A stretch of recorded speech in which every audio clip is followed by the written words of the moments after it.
ఈరోజు మన వీడియోలో మరువం మొక్క అండి. ఈ మరువం మొక్కను మనం ఏ విధంగా నాటుకుంటే మనకి ప్లాంట్ అనేది గుబురుగా, పచ్చగా పెరుగుతుంది అనేది తెలుసుకుందామండి. బాల్కనీలో కూడా మనము పెంచుకోవచ్చండి ఈ మొక్క. ఇక్కడ చూస్తున్నారు కదండీ! కంటైనర్ సైజు 12 ఇంచెస్ కంటైనర్ అయితే సరిపోతుంది. మనము ప్రతి మొక్కలకి ఎలాంటి కంటైనర్ యూజ్ చేస్తామో అలాంటి కంటైనర్ పెడితే సరిపోతుందనమాట. సో, దీనికి సెపరేట్‌గా మనం ఏం కేర్ తీసుకోవాల్సిన అవసరం లేదండి. ఈ మరువం అనేది సువాసనతో వెదజల్లే మొక్క కదండీ! ప్రతి ఒక్కరూ ఇంట్లో పెంచుకోవాల్సిన మొక్క ఇదండి. అంతే కాకుండా భగవంతుడికి కూడా చాలా ఇష్టము. పూలమాలల్లో కట్టేటప్పుడు ఈ మరువం అనేది యూజ్ చేస్తూ ఉంటారండి. ముఖ్యంగా లక్ష్మీదేవికి ఈ మరువం అంటే చాలా ఇష్టమండి. కాబట్టి తప్పకుండా ప్రతి ఒక్కరు ఇంట్లో ఈ మొక్కను పెంచుకునేదానికి ట్రై చేయండి. నమస్తే.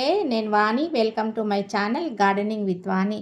ఇవాళ వీడియోలో మరువం మొక్క గురించి, దాని కేర్ గురించి తెలుసుకుందామండి. అలాగే ఆ మొక్క పెంచడంలో ఎందువల్ల ఫెయిల్యూర్ అవుతూ ఉంటారు అనేది కూడా ఇవాళ వీడియోలో తెలుసుకుందాము. అలాగే మొక్క బాగా పెరిగిన తర్వాత ఇలా మనము ప్రూనింగ్ చేసేయాలి. ప్రూనింగ్ చేసిన తర్వాత ఇలా మనకు కొమ్మలనేది వస్తాయి కదా! అవి పక్క పక్కనే మనం ఇలా నాటేస్తూ ఉంటే చక్కగా మొక్క గుబురుగా బాగా హెల్తీగా పెరుగుతుందండి. అంటే కంటైనర్ గూడా పెద్దగా అవసరం లేదు దీనికి. 12 ఇంచెస్ అయితే సరిపోతుంది. ఇలా చక్కగా ఆకులు పెరగడానికి, మొక్క బాగా హెల్తీగా పెరగడానికి ఫెర్టిలైజర్స్ ఇస్తే సరిపోతుందండి. అంటే రెగ్యులర్‌గా ఇచ్చే అంటే బియ్యం కడిగిన నీళ్లుంటాయి గదా! అలాగే రైస్ ఫెర్మెంటెడ్ వాటర్ అలాంటివి ఇస్తూ ఉంటే సరిపోతుందండి. అయితే దీంతో పాటు మనం సాయిల్ అనేది చాలా ఇంపార్టెంట్ అండి. అంటే వెల్ డ్రైన్ ఉండాలి. మట్టి గుల్లగా ఉండాలి. మట్టి అనేది గట్టిగా ఉండకూడదు. మనం వాటర్ అలా పోస్తే అలా చక్కగా కిందికి కారిపోతూ ఉండాలి.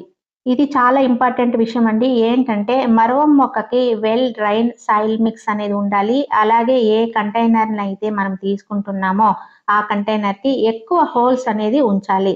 అలాగే డ్రైనేజ్ అనేది చాలా ప్రాపర్‌గా ఉండాలండి. మరువంలో 4, 5 వెరైటీలు ఉంటాయండి. కాకపోతే చిన్న చిన్న ఆకులు ఉండి దళసరిగా ఉండే వెరైటీ అయితే ఎక్కువగా మనకి స్మెల్ అనేది వస్తూ ఉంటుంది.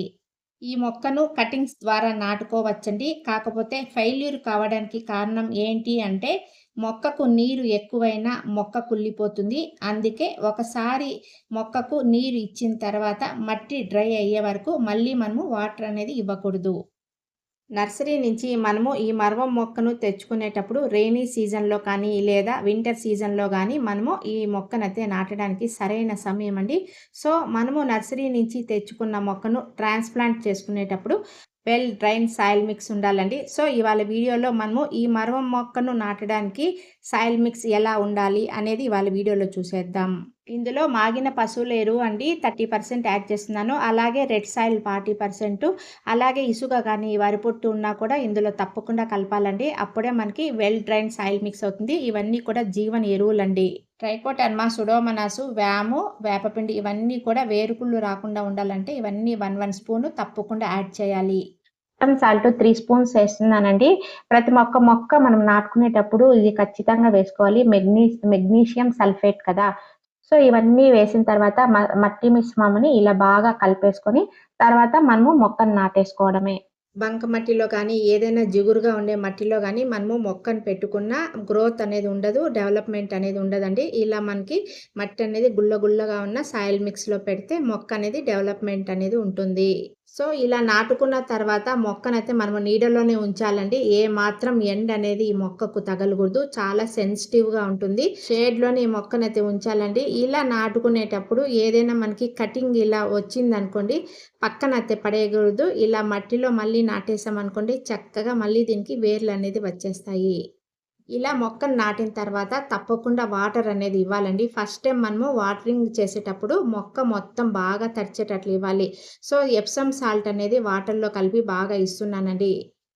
ఎప్సమ్ సాల్ట్ అనేది మెగ్నీషియం సల్ఫేట్ అండి. వేరు వ్యవస్థ బాగా ఉండడానికి, అలాగే గ్రోత్ ఉండడానికి ఇది బాగా యూజ్ అవుతుందండి. సో, ఇది మనం వాటర్‌లో ఇవ్వచ్చు, అలాగే మట్టిలో కలపొచ్చు. మొక్క నాటేటప్పుడు మట్టిలో కూడా వేయొచ్చండి. అంత మంచి రిజల్ట్స్ ఉంటుంది ఎప్సమ్ సాల్ట్ మనము యాడ్ చేయడం వలన. మన గార్డెన్‌లో ఉన్న అన్ని మొక్కలకి నెలకొకసారి మనము ఎప్సమ్ సాల్ట్ ఇవ్వడం వలన వేరు వ్యవస్థ అనేది బాగా అభివృద్ధి చెందుతుందండి. సో, ఆకుకూరలకు కూడా మనము ఎప్సమ్ సాల్ట్ అనేది ఇస్తూ ఉంటాము. ఫస్ట్ టైమ్ చూడండి వాటరింగ్ అనేది చేస్తున్నాను. వాటర్ ఇలా పోస్తుంటే మట్టి చాలా లూజ్‌గా ఉంది కదా! అలా పీల్చేస్తున్నాయన్నమాట. అంటే సాయిల్ మిక్స్ అనేది ఈ విధంగా మనకి లూజ్‌గా ఉండాలి. అదే బంకమట్టిలో కానీ, ఏదైనా జిగురుగా ఉండే మట్టిలో గానీ, మనము ఈ మొక్కను నాటినామంటే ఎటువంటి గ్రోత్ ఉండదు. ఎటువంటి డెవలప్‌మెంట్ కూడా ఉండదండి. ఇలా నాటుకున్న తర్వాత వాటర్ ఇచ్చినాక చూడండి చక్కగా అయితే మట్టి అయితే పీల్చేస్తుంది. తర్వాత మనము ఈ మొక్కను తప్పకుండా నీడలో అయితే పెట్టేయాలి. ఇలా మనం వాటరింగ్ చేసేటప్పుడు ఒకేసారి బడబడ అని పోస్తే కిందికి పోయి వేస్ట్ అయిపోతాయండి. కాబట్టి కొంచెం కొంచెం ఇలా పోస్తూ ఉంటే వేరనేది చక్కగా పీల్చుకుంటూ ఉంటుంది. మనము ఈ వాటర్‌లో ఎప్సమ్ సాల్ట్ యాడ్ చేసాం కదా! సో, ఇలా ఆగి, ఆగి కొంచెం, కొంచెం మనము ఇలా పోస్తూ ఉన్నామనుకోండి, చక్కగా మనం పోసే ఈ వాటరు వేరు వ్యవస్థ వరకు వెళ్ళుతుంది. ఇలాంటి లూజ్ సాయిల్ మిక్స్‌లో మొక్కను నాటితే ఇక తిరిగే ఉండదు. అలాగే మొక్కను నాటిన 1 మంత్ తర్వాత మనము ఫర్టిలైజర్స్ అనేది ఇస్తూ ఉండాలండి. డైలీ మనకి కిచెన్‌లో అనేక రకాల ఫ్రూట్స్, వెజిటబుల్స్ వస్తూ ఉంటాయి కదా! ఎన్నో రకాల లిక్విడ్ ఫర్టిలైజర్స్ తయారు చేసి మన మొక్కలకనేది ఇవ్వవచ్చు. బియ్యం కడిగిన నీళ్ళు, కందిపప్పు కడిగిన నీళ్ళు వస్తూ ఉంటాయి కదండీ! వాటిలల్లో మనము ఇలా పండ్లు తిన్న తర్వాత ఫ్రూట్ పీల్స్ అన్నీ వేయవచ్చు. అలాగే కిచెన్ వేస్ట్‌ని కూడా ఒక బకెట్‌లో ఇలా వేసి పెట్టామనుకోండి, మంచి లిక్విడ్ ఫర్టిలైజర్స్ తయారవుతాయి. ఇవన్నీ కూడా మనకి జీరో కాస్ట్ ఫర్టిలైజర్స్ అండి. ఇవన్నీ కూడా మనము 1:10 రేషియోలో బాగా కలిపేసి మన గార్డెన్‌లో ఉన్న అన్ని రకాల మొక్కలకి ఇవ్వచ్చండి. ఒక మరవం మొక్కకే కాదండి, అన్ని రకాల మొక్కలకి ఇవి జీరో కాస్ట్ ఫర్టిలైజర్సు. 3 డేస్ అలాగే ఉంచేసామనుకోండి, మంచిగా మనకి ఫర్మెంటెడ్ అవుతుందండి. అలాగే ఇందులో ఒక చిన్న బెల్లం ముక్కను వేసామనుకోండి, మంచిగా మనకు మైక్రోబ్స్ అనేది బాగా డెవలప్ అవుతాయి. ఇలాంటి లిక్విడ్ ఫర్టిలైజర్స్ మన గార్డెన్‌లో ఉన్న అన్ని మొక్కలకి ప్రతి 15 రోజులకు ఒకసారి ఇచ్చామనుకోండి, మంచి పోషకాలనేది అందించిన వాళ్ళమవుతాము.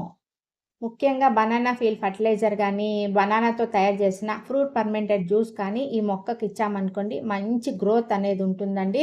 అలాగే మట్టి బాగా డ్రై అయినప్పుడే మనం వాటరింగ్ అనేది ఇస్తూ ఉండాలి. ఇక పెస్ట్ విషయానికొస్తే ఈ మొక్కకు ఎలాంటి పెస్ట్ అనేది రాదండి. కాకపోతే మొక్కకి కొమ్మలు అప్పుడప్పుడు విరిగిపోతూ ఉంటాయి కదా!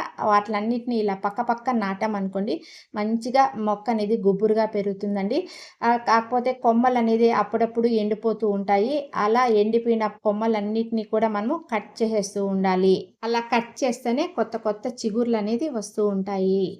ఇక మొక్కను ముదరనివ్వకూడదండి. ఎలాంటి పరిస్థితిలో కూడా మొక్క ముదిరిపోయి ఫ్లవరింగ్ వచ్చిందంటే ఇక మొక్క అనేది డల్ అయిపోయి చనిపోతుందండి.